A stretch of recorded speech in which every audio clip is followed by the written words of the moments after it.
আচ্ছা, এই ভিডিওতে আমরা চেষ্টা করব উইদাউট ক্যালকুলেটর ক্যালকুলেশনের যে জিনিসগুলো লাগবে ওগুলো নিয়ে একটু কথা বলার। আমরা আগে একটা ভিডিও বানিয়েছিলাম, সবাই দেখছিলাম।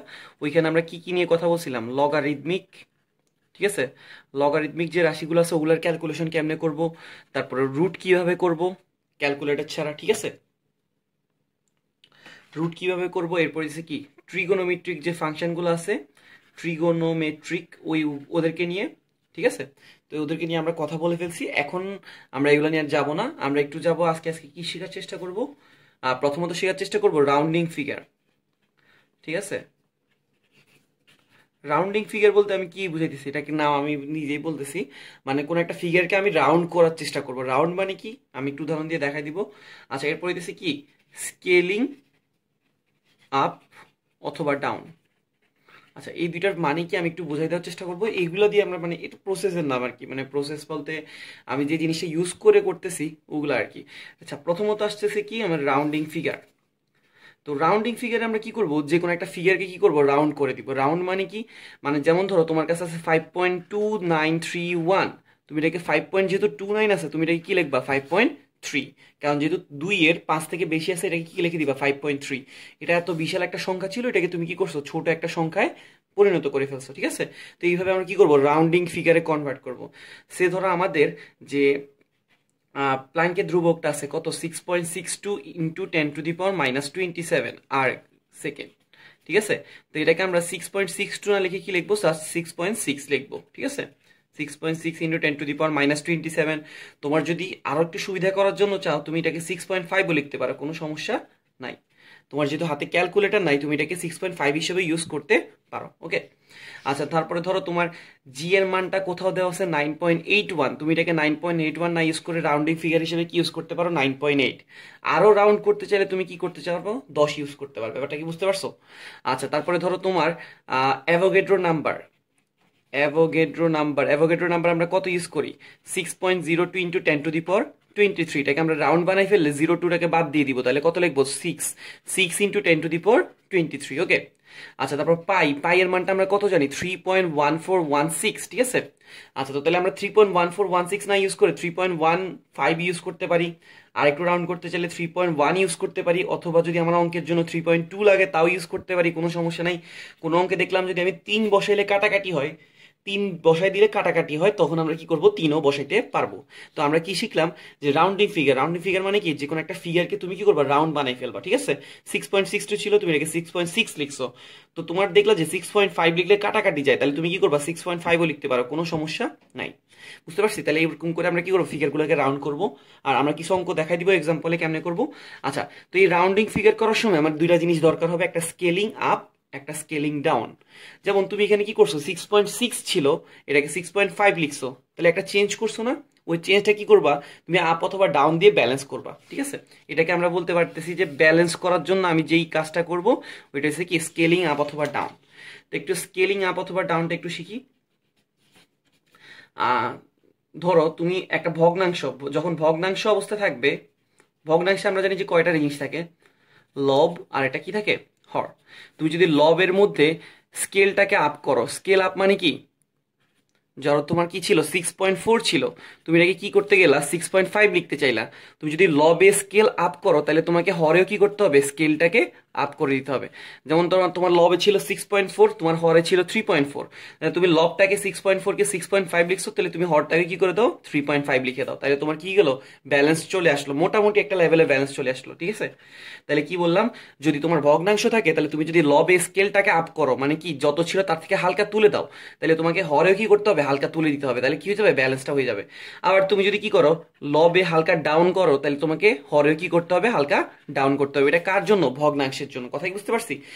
যেমন ধরো তোমার এখানে ছিল 6.1 ছিল, আর এখানে ছিল 2.1, তাহলে তুমি 6.1 কে লিখতে চাইতেছো 6, তাহলে 2.1 কে অবশ্যই কত লিখবা 2 লিখবা। ব্যাপারটা কি বুঝতে পারছি? এইভাবে যদি উপরে ডাউন করো তাহলে কি করতে হবে নিচেও ডাউন করতে হবে, উপরে যদি আপ করো তাহলে নিচেও কি করতে হবে আপ করতে হবে। এটাকে আমরা কি বলতেছি স্কেল আপ অথবা ডাউন, বুঝতে পারছি? আচ্ছা, এরপরে হইতেছে কি যদি ভগ্নাংশ না থাকে পাশাপাশি গুণ থাকে, ঠিক আছে? পাশাপাশি দুইটা রাশি কি থাকলো গুণ থাকলো, যেমন ধরো 2.4 আছে আর তার সাথে তুমি 3.1 কে গুণ করতে চাইতেছো, ঠিক আছে, যে এরা কি আছে, পাশাপাশি আছে। আচ্ছা তাহলে তুমি কি করলা, এই 2.4টাকে রাউন্ড করার জন্য 2.5 লিখলা। তুমি একটা জিনিস বাড়াইছো না, এখন তাহলে তো ভগ্নাংশ থাকলে তুমি নিচেও বাড়াইতে, কিন্তু এটা কি ভগ্নাংশ না। তাহলে তুমি কি করবা, তোমার পাশে যে রাশিটা আছে যেহেতু এই সাইডে একটু বাড়াই দিছো, তাহলে এই সাইডে কি করবে, একটু কমাই দিবা। এটাকে কি করবা, 3.1 কে কি লিখে দিবা 3। তাহলে কি হয়ে গেল, ব্যালেন্স হয়ে গেল। ব্যাপারটা কি বুঝতে পারছি? আমি আরেকবার একটু বুঝাই দিই। পাশাপাশি যখন গুণ আকারে থাকবে দুইটা রাশি বা দুইটা সংখ্যা, তুমি যদি কি করো, একটার মধ্যে হালকা বাড়াই দাও, তাহলে অপোজিটটার মধ্যে কি করে দিতে হবে, হালকা কমাই দিতে হবে। এটাকে আমরা কি বলতেছি, স্কেলিং আপ অথবা ডাউন। একটার মধ্যে যদি তুমি আপ করো আর একটাতে কি করবা, ডাউন করবা। আর যদি ভগ্নাংশ থাকে, উপরে আপ করলে নিচে আপ, উপরে ডাউন করলে নিচে ডাউন। কিন্তু পাশাপাশি গুণ থাকলে একটাতে যদি আপ করো আর একটাতে কি করে দিবা, ডাউন করে দিবা। তাহলে তোমার কি হয়ে যাবে, মোটামুটি লেভেলের একটা ব্যালেন্স চলে আসবে। ব্যাপারটা কি বুঝতে পারছি? তো সে ধরো তোমাকে একটা দিল 6.2 আর একটা দিল 9.8। তাহলে তুমি কি করবা, এই দুটাকে গুণ করার জন্য কি করবা, তুমি কি করবা, এই 6.2টাকে ধরো তুমি রাউন্ড করার জন্য 6 লিখলা। যেহেতু এখানে কি করছো, কমাইছো, তাহলে এখানে কি করতে হবে, বাড়াইতে হবে। তাহলে 9.8কে তুমি কি লিখবা, 10। তাহলে 6 দশে কি যাবে, 60। তার মানে দুইটা রাশির গুণফল আসতে হলে কি আসবে, 60 আসবে। ব্যাপারটা কি বুঝতে পারছি? তো এরকম আমরা স্কেল আপ ডাউন করে অনেক অঙ্ক কি করতে পারি, ইজি বানাইতে পারি। তো চলো কয়েকটা অঙ্ক দেখাই। ধরো আমরা সলভ করতে যাচ্ছি, ধরো তোমাকে এরকম কিছু একটা গুণ করতে দিল, প্রশ্ন একটা লিখলাম 2400। 2400 সাথে তুমি কি করবা, নিচে আছে ধরো 50,000, এটার সাথে আবার 9.8 গুণ আছে। তুমি এটা কি করতে চাইছো, ক্যালকুলেটর ছাড়া ক্যালকুলেশন করতে চাইছো। তো প্রথম স্টেপে তো তোমার এগুলোই জানা থাকবে, তুমি 0 0 কি করতে পারো, কাটা মারতে পারো, ঠিক আছে। আচ্ছা তাহলে উপরে কি আসতেছে 24, আর নিচে কত আছে 500। 500টাকে আমি লিখলাম 50 গুণ 10। কেন, কারণ 24 আর 50-এর মধ্যে একটা কাটাকাটি হওয়ার চান্স আছে, ঠিক আছে। আচ্ছা এরপরে কত আছে, পিছনে কত আছে, 9.8। আচ্ছা তো তোমার 24টা কি সুন্দর একটা রাউন্ডিং ফিগার আছে না, তুমি 24টাকে রাউন্ডিং ফিগার বানাইতে হলে কি লিখবা, 25 লিখবা। তাহলে কি করছো, বাড়াইছো। আমরা জানি যে উপরে বাড়াইলে নিচেও কি করা লাগবে, বাড়ানো লাগবে। আচ্ছা তাহলে কি তুমি 50কে বাড়াবা, 10কে বাড়াবা, নাকি 9.8কে বাড়াবা, যে কোনো একটাকে বাড়াবা। তুমি কি 50কে বাড়াবা, 50কে বাড়াইলে তো 51 বা 52 লিখবা। তাহলে এটা কি সুন্দর ফিগার থাকবে না। কিন্তু 10কে বাড়াইলে 10 11 অথবা 12 লিখবা, এটা কি সুন্দর ফিগার থাকবে না। কিন্তু তুমি 9.8কে তুমি বাড়াইলে তোমার একটা লাভ আছে, কত পাবা, 10 পাবা। তাহলে তোমার কি হয়ে যাবে, অঙ্কটা করা ইজি হয়ে যাবে। তাহলে 25 আর 50 কাটি দাও, কত আসবে, হাফ। আর 10 আর 10 গুণ করে দিলে কত আসবে, 10 আর 10 গুণ করে দিলে আসবে 10 স্কোয়ার। তাহলে হাফ ইন্টু 10 স্কোয়ারটা যদি উপরে উঠে যায় কি হয়ে যাবে, 10 ইনভার্স 2। আর আমরা জানি যে হাফ মানে কি 0.5 ইন্টু 10 ইনভার্স 2। এটাই কি আমাদের আনসার। মানে এই দুইটা পুরো অংশটাকে ভাগ করলে আমরা কি পাইতাম, 0.5 ইন্টু 10 ইনভার্স 2। আচ্ছা ধরো সে আমরা এখন গুণ করতে যাচ্ছি 2.4 আর 5.1কে আমরা গুণ করতে গেলাম, ঠিক আছে। তো গুণ করার সময় তোমাকে বলছি, যখন পাশাপাশি থাকবে একটার মধ্যে স্কেল আপ করলে আর একটার মধ্যে কি করতে হবে, ডাউন করতে হবে। আর ভগ্নাংশে উপরে যদি আপ করি, নিচেও কি করতে হবে, আপ করতে হবে। যেমন এখানে 24 ছিল, এটাতে আপ করে আমি কত নিছিলাম, 25। তাহলে 9.8টাকে কি করতে হবে, আপ করে 10-এ নিয়ে যেতে হবে। এখানে কি হয়ে গেল, রাউন্ডিং ফিগার হয়ে গেল। এবার আমি কি করতে পারছি, কাটাকাটি করতে পারছি, ইজিলি ক্যালকুলেট করতে পারছি, ঠিক আছে। ধরো 2.4 আছে আর কত, 5.1 আছে। তো তুমি কি করলা, 2.4টাকে রাউন্ডিং ফিগার বানানোর জন্য কি নিয়ে গেলা, 2.5 নিয়ে গেলা। যেহেতু একটা সাইডে বাড়াইছি আর একটা সাইডে কি করতে হবে, কমাইতে হবে। 5.1 ছিল, তাহলে এটা কি লিখবা, 5। তাহলে 25 আর 5 গুণ করে দিলে আমরা সবাই জানি 5 25 কত, 125, ঠিক আছে। আর দশমিকের আগে এক ঘর আছে, তাহলে আনসারটা হবে 12.5। বুঝতে পারছি কিনা, আমি আরেকবার বুঝাই দিই। যেহেতু পাশাপাশি গুণ ছিল, পাশাপাশি গুণ থাকলে সিস্টেম কি ছিল, একটা সাইডে যদি তুমি কি করো, আপ করো, আর একটা সাইডে কি করতে হবে, ডাউন করতে হবে। তাহলে 2.4কে যদি আপ করে 2.5 লিখো, তাহলে 5.1কে ডাউন করে কত লিখবা, 5 লিখবা। এই দুটাকে গুণ করে দিলে আমরা কত পাই যাবো, 12.5। বুঝতে পারছি। আচ্ছা ধরো তুমি কি করতে গেলা, 2.4 এর সাথে 4.9কে ভাগ করতে গেলা। তো আমরা জানি যে ভগ্নাংশে একটাতে যদি আপ করি আর একটাতে কি করতে হবে, দুটোটাতে ওইটাতে কি করা লাগবে, আপ করা লাগবে। তাহলে 2.4কে যদি তুমি আপ করে কি লিখতে যাও, 2.5, তাহলে 4.9টাকে আপ করে কি লিখবা, 5। 2.5 আর 5 কাটাকাটি করলে কত আসে, নিচে আসবে 2। তাহলে এখানে কি আসতেছে, হাফ। হাফ মানে কি 0.5। বুঝতে পারছি, ইজিলি আমি কি করতে পারবো, ক্যালকুলেশন করতে পারবো। তো চলো তোমাকে কয়েকটা প্রশ্ন সলভ করে দেখাই। ধরো তোমাকে আমি একটা প্রশ্ন সলভ করতে চাচ্ছি, ডিউর একটা প্রশ্ন সলভ করে দেখাইলে মনে হয় বেটার হয়। আচ্ছা তোমাকে ডিউর একটা প্রশ্ন বলছে, একটা কৃত্রিম উপগ্রহ, দেখা যাচ্ছে, কৃত্রিম উপগ্রহ, এটা হচ্ছে ডিইউ কত সালের প্রশ্ন, 16-17 প্রশ্ন নাম্বার হইতেছে কত, 18 নম্বর প্রশ্ন। ডিউ 16-17 18 নম্বর প্রশ্ন। তোমাকে কি কৃত্রিম উপগ্রহের ব্যাসার্ধ দিয়ে দিছে কত, 7000 কিলোমিটার, ঠিক আছে, 7000 কিলোমিটার। তোমাকে বলতেছে পর্যায়কাল দেওয়া আছে 2 ঘন্টা। তোমাকে জিজ্ঞেস করছে কেন্দ্রমুখী ত্বরণ কত। এখানে নর্মাল ত্বরণ না, এটা কি চাইছে, কেন্দ্রমুখী ত্বরণ কত। আমি আরেকবার বলে দিচ্ছি, একটা কৃত্রিম উপগ্রহের ব্যাসার্ধ দেওয়া আছে কত, 7000 কিলোমিটার, আর পর্যায়কাল দেওয়া আছে কত, 2 ঘন্টা। তো আমরা ঘন্টাটাকে কি ঘন্টায় রাখবো নাকি সেকেন্ডে নিয়ে যাব, সেকেন্ডে নিয়ে যাবো। আমরা জানি যে 1 ঘন্টা সমান কত সেকেন্ড, 3600 সেকেন্ড, তাহলে 2 গুণ কত আসবে, 3600, বুঝতে পারছি। আচ্ছা, এরপরে আর আরটা হইতেছে কি 7000 কিলোমিটার, কিলোমিটারকে আমি কি করব, মিটারে নিয়ে যাবো, তাহলে কত গুণ করা লাগবে, 1000, তাহলে এটা কত আসবে, 7000 গুণ 1000, দ্যাট মিনস 7 × 10⁶। এটা কি কারো বুঝতে সমস্যা আছে, কারো বুঝতে সমস্যা নাই, খুব নর্মাল ক্যালকুলেশন। এটা ছিল ঘন্টা, এটাকে নিয়ে গেছে সেকেন্ডে 3600 দিয়ে গুণ করে, এটা ছিল কিলোমিটারে 1000 দিয়ে গুণ করে কিসে নিয়ে গেছে, মিটার। এখন প্রশ্ন আমার কাছে কি চাইছে, কেন্দ্রমুখী ত্বরণ। কেন্দ্রমুখী ত্বরণ মানে কি, এই সূত্র কি ছিল, v² / r। ঠিক আছে, এখানে কি কোথাও ভি এর দেখা আছে, না। তো আমরা একটা সূত্র জানি, ভি সমান সমান কি, ওমেগা আর। তাহলে এখানে কি আসতেছে, ওমেগা স্কোয়ার আর স্কোয়ার, আর নিচে আসতেছে কত, আর। আর আর স্কোয়ার কেটে দিলে কত থাকবে, একটা আর থাকবে, তাহলে কি আসতেছে, ওমেগা স্কোয়ার আর। অনেকে আমরা ত্বরণের সূত্র, কেন্দ্রমুখী ত্বরণের সূত্র এটাও মুখস্থ করে থাকি, এটাও মুখস্থ করে থাকি। ঠিক আছে, এটা যদি মুখস্থ করে থাকি তাহলে একটু ক্যালকুলেট করে এখানে আসতে হবে, আর এটা যদি ডিরেক্ট মুখস্থ থাকে তাহলে তো কোনো লাভ, কথাই নাই। ঠিক আছে, লাভ। আচ্ছা, তাহলে আমরা এ সমান সমান কি পাইতেছি, ওমেগা স্কোয়ার আর। ওকে, কিন্তু আমাকে কি প্রশ্নে কোথাও ওমেগা দিয়ে দিছে, না, কিন্তু কি দিয়ে দিছে, পর্যায়কাল দিয়ে দিছে। পর্যায়কাল দিয়ে দিলে ওমেগা ক্যালকুলেট করা খুব ইজি। ওমেগা সূত্রটা কি, আমরা জানি যে 2π/t। ওমেগা সূত্রটা কি, 2π/t ইন্টু কত, হোল স্কোয়ার ইন্টু কত আছে, আর। এবার আমরা ভ্যালুগুলো বসাই দিব। 2π তো 2π, পাই এর মান আমরা সবাই জানি কত, 3.1416, আর টি এর মান কত দিয়ে দিছে, 2 × 3600 দিয়ে দিছে। কথাই বুঝতে পারছি। আর তার মাথায় কি আছে, স্কোয়ার আছে, আর আর এর ভ্যালু দেওয়া আছে কত, 7 × 10⁶, 7 × 10⁶। বুঝতে পারছি, সব ভ্যালু বসাই দিছি। এবার আমরা কি করব, 2 2 কেটে দিব। তোমাকে বলছিলাম এই অংশটাকে কি করবা, রাউন্ড ফিগার বানাবা। রাউন্ড ফিগার বানানোর জন্য তুমি কি ইউজ করতে পারো, 3 ইউজ করতে পারো। এখন তোমার প্রশ্ন থাকতে পারে, ভাই এখানে যেহেতু আমি ডাউন করছি, এই 3600টাকে তো একটু ডাউন করা উচিত, কিন্তু যদি 3600টাকে তুমি ডাউন করো তাহলে কি এটা সুন্দর একটা ফিগার থাকবে, থাকবে না। তাহলে তোমার মাথায় থাকলো কি, তুমি উপরে কি করছো, আপ করছিলা, মানে একটু বাড়াইছিলা, এটা একটু যেন মাথায় থাকে।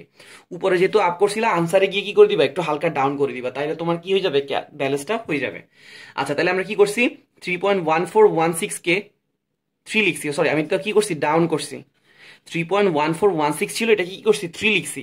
যেহেতু আমি ডাউন করছি, আনসারে গেলে কি করে দিব, একটু আপ করে দিব, মানে যে আনসারটা আসে, 5 আসলে 5.5 লিখবো, বা 5.5 আসলে 6 লিখবো, ব্যাপারটা কি বুঝতে পারছি। যেহেতু এখানে কি করছি, আমি আপ করছি, ডাউন করছি। ঠিক আছে, আচ্ছা এবার একটু তাকাই দেখো, 3.1416 কে আমি কি লিখতে যাচ্ছি, 3। তাহলে 3 আর 3600 কাটাকাটি করলে কি আসবে, 3 12 কত, 36, তাহলে এখানে কত আসতেছে, 1200। তাহলে 1200টাকে আমি কি লিখতে পারি, 12 × 100 না, তার মাথায় আবার কি আছে, স্কোয়ার, আর পিছনে কত আছে, 7 × 10⁶। কারো কি সমস্যা হবে, সমস্যা হবে না। আচ্ছা, আমি আরেকটা পেজ নিয়ে নিই। কি করলাম ভাইয়া, এখানে 2 2 কেটে দিলাম। 3.1416 ছিল পাইয়ের ভ্যালু, এটাকে কি লিখলাম, 3। তাহলে আমি স্কেলটাকে কি করছি, হালকা ডাউন করছি, তাহলে আনসারে যে কি করে দিব, আপ করে দিব, বা আমি সুযোগ পাইলে, যখনই সুযোগ পাবো একটু কি করে দিব, আপ করে দিব। আচ্ছা, এবার একটু তাকায় দেখো, এখানে কি আসতেছিল, নিচে উপরে ছিল 1, নিচে ছিল 1200। 1200টাকে আমি কি লিখছি, 12 × 100, আর উপরে কি আছে, স্কোয়ার, আর এই পাশে আছে কত, 7 × 10⁶। আচ্ছা, 12কে স্কোয়ার করলে কত আসবে, আমরা সবাই জানি কত, 144। ঠিক আছে, আর 100কে স্কোয়ার করলে কত আসবে, 10⁴, মানে 100 × 100। আর এখানে আছে কত, 7 × 10⁶। এখানে যদি তুমি কাটাকাটি করো তাহলে এখানে কত থাকবে, 10 স্কোয়ার থাকবে, কারণ এখানে 0 কয়টা ছিল, 4টা, এখানে 0 আছে কয়টা, 6টা, তাহলে কয়টা থাকবে, 0 2টা, মানে 10 স্কোয়ার। বুঝতে পারছি। আচ্ছা, এবার একটু দেখো তো কি আসে আমাদের।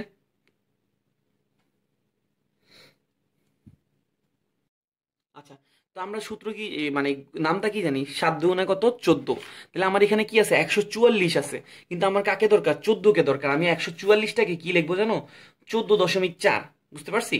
তাহলে আমি এখানে আরো একটা 10 পাবো না, ব্যাপারটা কি বুঝতে পারছি। ছিল কত, 144, এখানে আমি এটাকে কি লিখছি, 14.4। এরপর এটা কি আছে, গুণ 10, আর সাইডে কত আছে, 7। বুঝতে পারছি কিনা। আর এখানে কত আছে, 10 স্কোয়ার, তাহলে 10 আর 10 স্কোয়ার কাটা গিয়ে কত থাকবে, 10।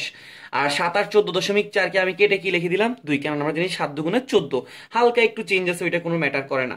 ওকে, এই 2 আর 10কে কেটে দিলে আমি কি করতে পারি, 5 লিখতে পারি, ঠিক আছে? তাহলে আনসার আসতেছে কত? 5। এবার একটু কথায় মাথায় নিয়ে আসো, তোমার আনসারে কি ছিল? সরি, তুমি যখন প্রসেস করতেছিলে তখন এখানে কি করছিলা? হালকা ডাউন করছিলা না? আর তোমার কথা ছিল কি, তুমি লজিকে বলে দিছিলা আমি এই 5টাকে কি করে দিব? হালকা আপ করে দিব। তাহলে তুমি এটা কি লিখতে পারো? 5.1। কেউ যদি বলো যে ভাই আমি 5.2 লিখবো, হালকা আপ করতে গিয়ে তুমি 5.3ও লিখতে পারো, কোনো সমস্যা নাই। এবার যদি তুমি অপশনের দিকে তাকাইতে যাও, তাহলে দেখবা যে অপশনে কি কি দেওয়া আছে? 1.131, সরি 1.331, 2.663, আচ্ছা তারপরে কি দেওয়া আছে? 5.325, আর এটা দেওয়া আছে 10.650। তাহলে কোন আনসারটা হবে? 5.325 হবে, কারণ আমাদের এই অপশনের সাথে কাছাকাছি সবচেয়ে কোনটা আছে? 5.325। 5.3 তো আমাদের আসছেই, তাহলে 5.325 হইতেছে আমাদের আনসার। ওকে, চলো আরেকবার একটু বুঝাই দেই। আচ্ছা, আমাদেরকে প্রশ্নে একটা কৃত্রিম উপগ্রহে কি দেওয়া ছিল? ব্যাসার্ধ দেওয়া ছিল কত? 7000 কিলোমিটার। তো এটাকে মিটার নিয়ে গেছে 1000 গুণ করে, 7 × 10⁶ আসছে। আর পর্যায়কাল দেওয়া ছিল কত? 2 ঘন্টা। তো এটাকে ঘন্টাকে সেকেন্ডে নিয়ে গেছি 3600 দিয়ে গুণ করে। প্রশ্ন আমার কাছে কি চাইছে? কেন্দ্রমুখী ত্বরণ। সূত্র কি? v²/r, v মানে হচ্ছে ওমেগা আর, তাহলে ওমেগা স্কয়ার আর স্কয়ার কে আমরা কি দ্বারা ভাগ করে দিব? এটা আর ছিল, ওমেগা স্কয়ার আর স্কয়ার কে আমরা কি করব? আর দ্বারা ভাগ করব। তাহলে একটা আর একটা কাটা গেলে কি থাকবে? ওমেগা স্কয়ার আর। আচ্ছা, তো ওমেগার পরিচয় সবাই আমরা জানি যে 2π/t, ঠিক আছে? তো টি এর মানটা কত ছিল? বা 3600 ছিল, ঠিক আছে? 2 × 3600। আর পাই এর মান কত? 3.1416। তো আমি কি করলাম? 3.1416টাকে কি করলাম? 3 লিখলাম। কি করছি? তাহলে আমরা হালকা কি করছি? ডাউন করছি। যদি আমরা হালকা ডাউন করছি, এটাকে আমি একটু লিখে রাখছি কেন? আমরা আনসারে গেলে আমি কি করে দিব? আনসারটাকে কি করে দিব? আপ করে দিব। তাহলে কি হয়ে যাবে? ব্যালেন্স হয়ে যাবে। ব্যাপারটা কি বুঝতে পারছি? যখন আমরা পাশাপাশি গুণ থাকে, এক জায়গায় আপ করলে আরেক জায়গায় কি করে দিব? ডাউন করে দিব। ব্যাপারটা বুঝতে পারছি? তাহলে এখানে আমি কি করছিলাম? ডাউন করছিলাম, আনসারে যাই আমি কি করে দিছি? আপ করে দিয়েছি। আচ্ছা, এরপরে একটু দেখতেছি এখানে কি আসতেছে? 3 আর 1200, 3600 কাটাকাটি করলে কি আসবে? 1200। 1200টাকে আমি কি লিখছি? 12 × 100, ঠিক আছে? স্কয়ার, আর এখানে 7 × 10⁶। 12কে স্কয়ার করে কি লিখছি? 144, আর 100কে স্কয়ার করে লিখছি 10⁴, মানে 10,000, ঠিক আছে? এরপর কাটাকাটি করছি, এখানে কি রইলো? 100 রইলো, ঠিক আছে? তো 144 আর 7 কাটাকাটি করতে গেলে একটু ভেজাল লাগতেছিল, তো আমি 144টাকে 14.4 লিখলাম। কেন? 7 দুগুণা কত? 14। তাহলে এখানে আর একটা 10 গুণ করে দেওয়া লাগবে, কারণ ছিল 144, আমি যদি 14.4 লিখি তাহলে 10 গুণ করা লাগবে। 10 আর 100 কাটাকাটি করে আমি কি লিখছি? মানে এখানে 10² আর 10 কাটাকাটি করে কি পাইছি? 10। আর 7 আর 14.4 কি কাটাকাটি করে কত পাইছি? 2। 2 আর 10 কাটাকাটি করে কি পাইছি? 5। তাহলে আনসার আসতেছিল কত? 5। এখন আমি আনসারে আসার পরে কথা দিছিলাম আমি আনসারটাকে কি করব? একটু আপ করব। তা আপ কি করতে পারি? 5.1 লিখতে পারি, 2 লিখতে পারি, 3 লিখতে পারি। তো দেখলাম যে অপশন সবচেয়ে কাছে কোনটা আছে? 5.3। তার মানে আনসার হইতেছে 5.3। এইভাবে তুমি যত অঙ্ক আছে সবগুলোকে স্কেল আপ ডাউন করে কি করতে পারো? অঙ্ক করতে পারো। আর আমরা ট্রিগোনোমেট্রির, তারপরে লগারিদম, তারপর রুট, ইনভার্স ট্রিগোনোমেট্রি সবগুলোর ভিডিও একটা ভিডিওতে দেওয়া আছে, কিভাবে ক্যালকুলেট করবো এটা একটু দেখে নিতে পারো। Thank you.